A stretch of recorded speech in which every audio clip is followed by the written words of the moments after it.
So, there I was, scrolling through Facebook Marketplace in search of a reliable used car. My old faithful was finally giving up on me, causing me to be late at my new job. The pressure was on. I couldn't be late again and risk losing this job I worked so hard on getting. Now, let me tell you a bit about myself.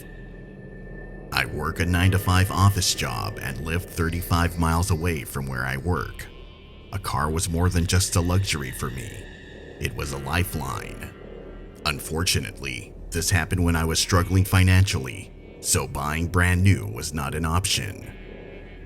I stumbled upon a listing for a well-maintained 2010 Toyota Camry. The seller, whose name was listed as Lisa, claimed it was in excellent condition, and the price seemed too good to pass up. I messaged her right away, not wanting to miss out on this deal. We agreed to meet later that night at 9 p.m. in a well-lit public parking lot. But as I pulled into the lot that evening, something felt off. It was too quiet, and the dimly lit atmosphere gave me an uneasy feeling. So my plan was to leave my old car at the parking lot overnight and drive home using the Camry. I'd then have my friend, who was available the next day, get my old car from the parking lot. I parked and looked around for the Toyota Camry, but I couldn't see it anywhere. Doubt started to creep in. Maybe she was late, but I also wondered if this was a potential scam. It's now 9:30 p.m., and just as I was about to call it off and drive away, a woman approached my car from the driver's side and started tapping on my window.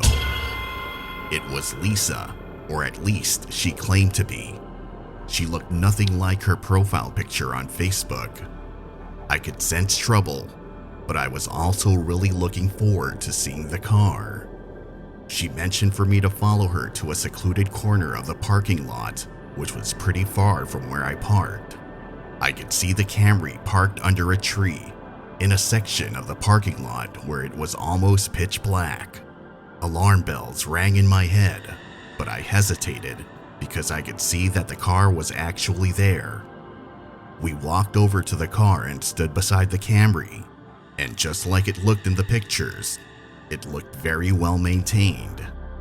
Right when I asked her if we could test drive it, Lisa's demeanor changed. She demanded the payment up front, even before I had a chance to really inspect the car. It was at this point where I realized this isn't right, and my next thought was to just leave. Summoning every ounce of courage, I declined her demand for the money and made up an excuse to leave. Panic started setting in as I turned my back to walk away, and that's when I heard it. The sound of 2 car doors opening and footsteps approaching fast from behind. I broke into a sprint, adrenaline pumping through my veins. Fear propelled me forward as I heard the pair of footsteps getting closer. I zigzagged between parked cars, my heart pounding in my chest. Miraculously, I managed to make it back to my car and escaped. I'm not sure what Lisa's friends wanted, but I'm sure they intended to rob me. I was just grateful to have made it out unharmed with my money still in hand. As I got home, I sat down on the living room sofa, collecting myself. I realized how close I had come to getting robbed. I stopped using Facebook Marketplace after that.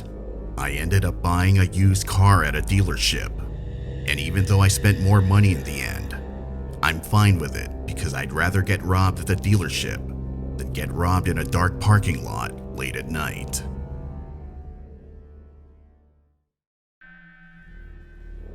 I recently got married, and me and my wife are trying to keep up with the demands of life without breaking the bank.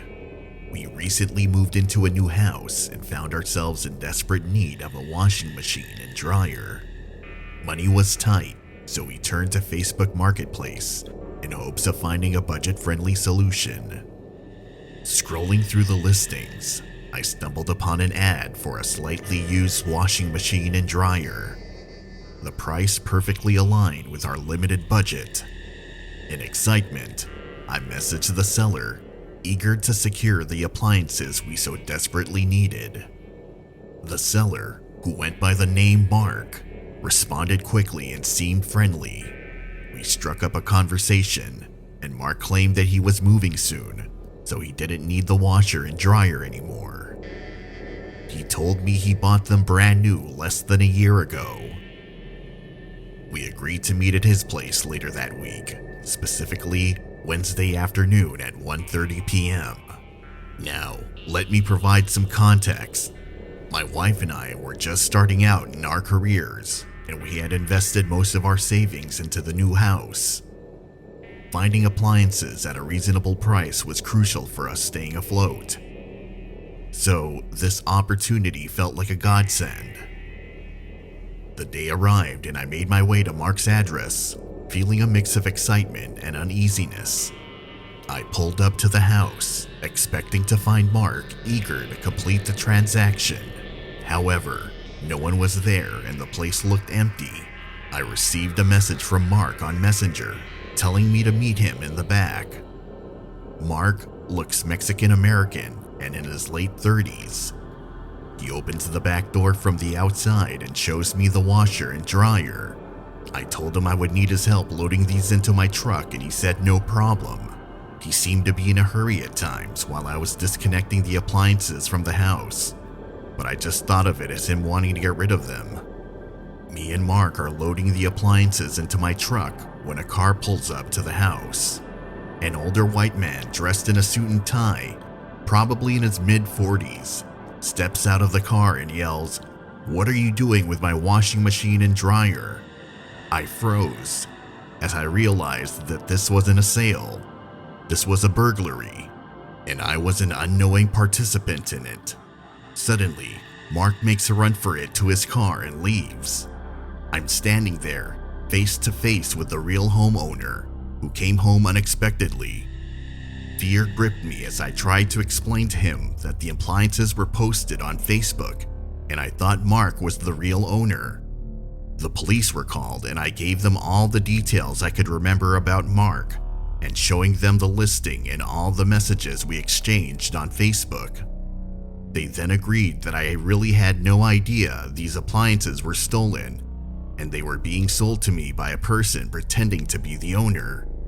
Mark was a burglar who had used Facebook Marketplace to sell off stolen appliances. According to the police, he was probably casing the house for a while and planned to sell off a number of appliances from this house on that particular day. They later found out that there were other buyers he was in contact with on Facebook. He had carefully planned the meeting time to coincide with the owner's absence. Unfortunately for him, the owner came home earlier than expected that day. Shaken, I kept apologizing to the real homeowner, reinstalling his appliances I mistakenly took out. I came home late that day and had to break the bad news to my wife.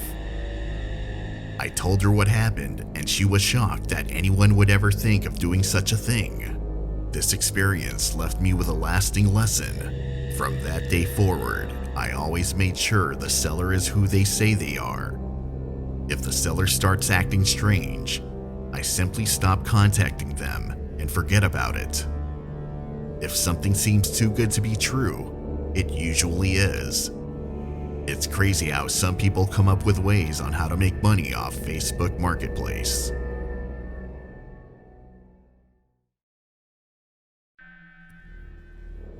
I'm just an ordinary guy who recently moved into a new apartment.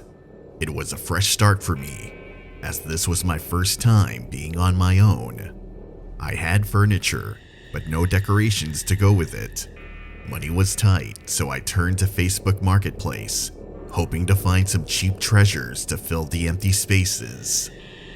One day, I stumbled upon a listing in Facebook Marketplace for an upcoming estate sale. It seemed like the perfect opportunity to score some unique items without breaking the bank. I was excited thinking about what would be available. Let me give you a bit of background on me. I've always preferred buying home decor that are antiques over brand new, so going to places like thrift stores and yard sales was normal for me. I just like owning something with a history or a story behind it. The day of the estate sale arrived, and I made my way to the old house with the previous owner's possessions out on display. I saw all sorts of things from the past, from Coca-Cola memorabilia to a collection of presidential campaign pins. One thing caught my eye, a beautiful acoustic guitar with a guitar stand, selling only for $35. It looked worn like it was used often, but to me, that just added to its uniqueness and made me want it even more.